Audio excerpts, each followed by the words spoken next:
Какво казаха пред камерата на Канал 3 председателя на синдикат образование към КТ Подкрепа и една от майките от националната мрежа на родителите?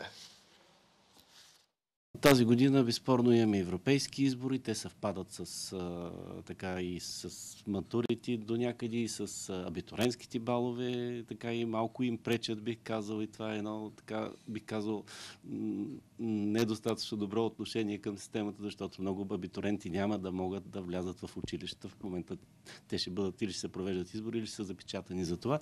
Ваканциите са много важни, и лятна, и всякаква, за да може човек да се върне към себе си, особено в това претоварено ежедневие, което ние им организираме на тези деца.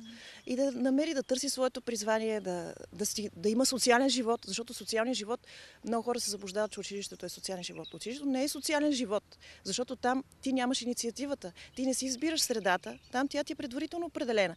Това е една роботизирана система, в която ти следваш предварителни указания, много повече прилича на фабричен процес, отколкото на учебен процес. Социалният живот е нещо съвсем различно и хората до голяма степен губят контакт с реалния смисъл на социалния живот.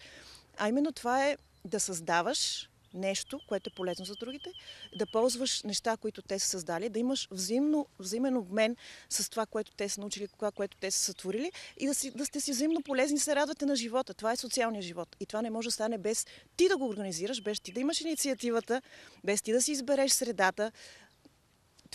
Това са неща, които стават в свободното време. Матури и външни оценявания в един ден. Защо? Това е нещо, което е крайно неефективно и нищо не пести. Учителите, квесторите и всички длъжностни лица, които участват в цялата процедура по този тип изпити са един и същ брой и нищо не пестиме, ако ги правим в един и същ ден. Просто правим една много по-голяма психоза за учебните звена, за директорите, защото те са много по-натоварени. За учениците е до някъде едно и също, защото те би трябвало да са готови на този етап.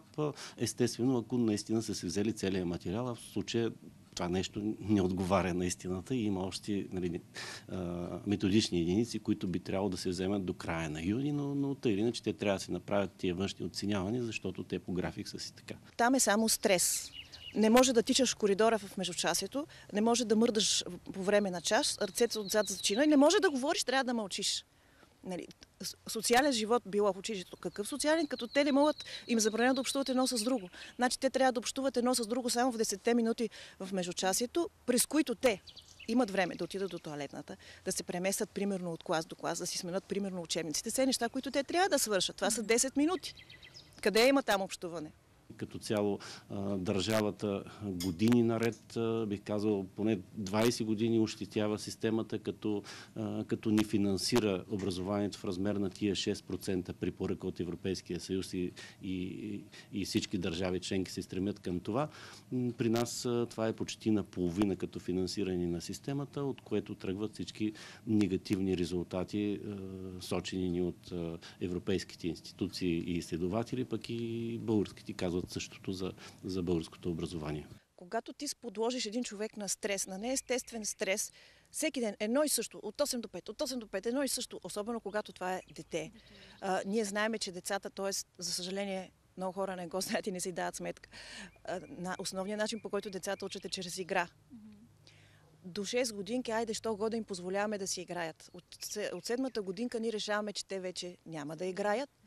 Изведнъж те ще престанат да учат чрез игра и ще започнат да учат чрез кълвене на букви. Каква е ситуацията с учителите? България е една от страните, в които учителите са сред най-застаряващите. Все още ли е така?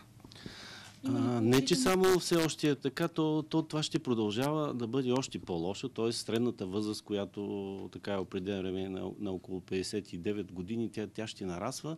Ние сме абсолютен рекордьор за Европа и почти навсякъде в света.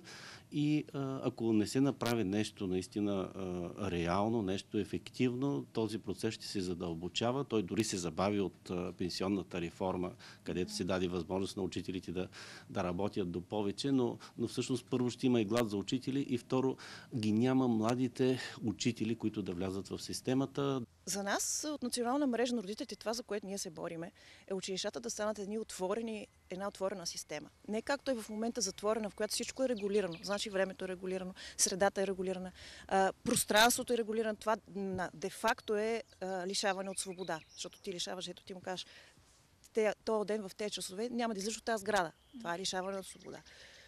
Вместо това ние искаме училището да стане една отворена система, в която по всяко време, не само когато е учебният срок, по всяко време да е отворена тая сграда, тя да бъде като база за ресурси. Притегателен център за социален живот, истински, където хората отиват, децата отиват, искат да учат. Децата не са същества, които не искат да учат.